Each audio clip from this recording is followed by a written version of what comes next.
Hebrews 11:1 says, "Now faith is the substance of things hoped for, the evidence of things not seen." In the book Evidence Not Seen, A Woman's Miraculous Faith in the Jungles of World War II by Darlene Deibler Rose looks at one missionary's life and the events and experiences that God used to deepen and challenge her faith.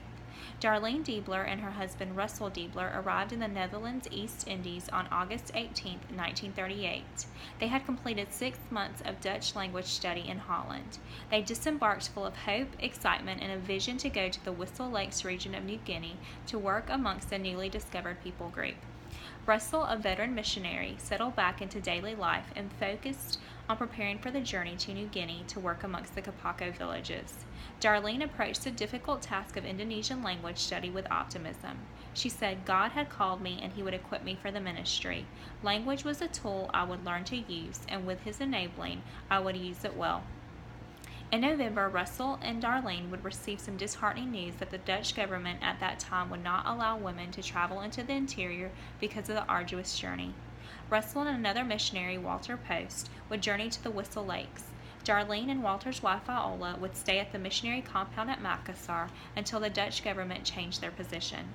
During her waiting time at Makassar, Darlene developed deep friendships with the other missionaries there. These friendships God would use to help sustain her in the turbulent years to come. Eventually, news came that Darlene would be able to join Russell on a trip back to the Whistle Lakes.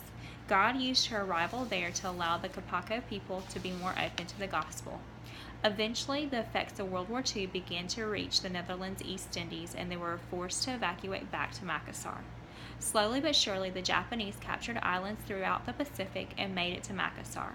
On March 13, 1942, the men at the missionary compound were first to be rounded up and taken to a prisoner of war camp. This would be the last time Darlene would see Russell alive. In December of 1942, the women were removed and taken to a POW camp also.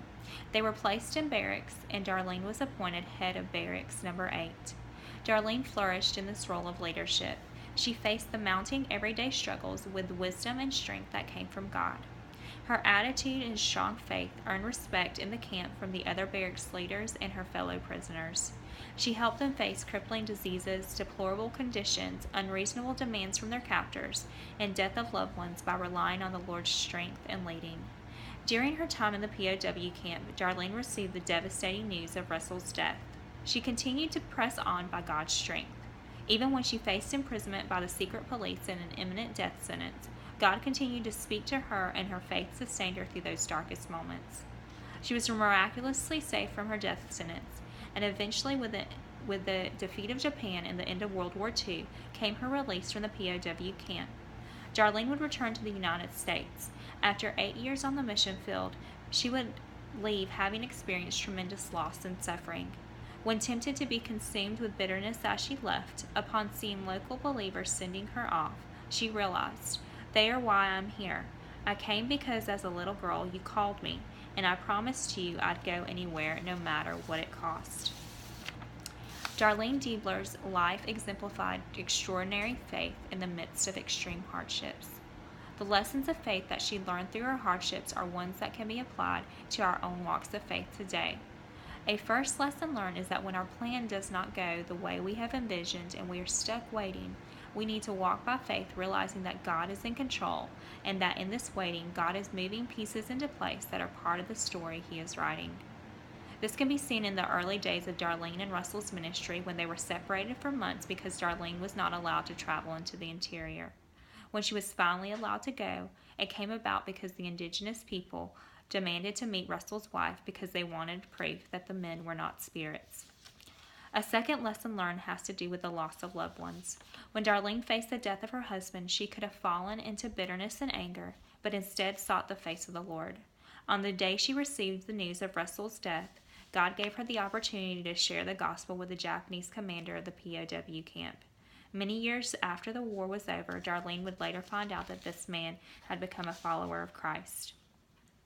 This is a lesson that even when we are facing the loss of loved ones, we need to look for the opportunities that might be in front of us as believers to share, because we do not grieve as people who have no hope because of what Christ has done for us. A third lesson has to do with times of extreme hardship. In Darlene's story, she was facing an imminent death sentence. Throughout all of her trials, she could hear and feel the presence of the Lord walking with her. She had this moment where she felt that God had left her. In this moment, God gave her this revelation. She says, I was assured that my faith rested not on feelings, not on moments of ecstasy, but on the person of my matchless, changeless Savior, in whom is no shadow caused by turning.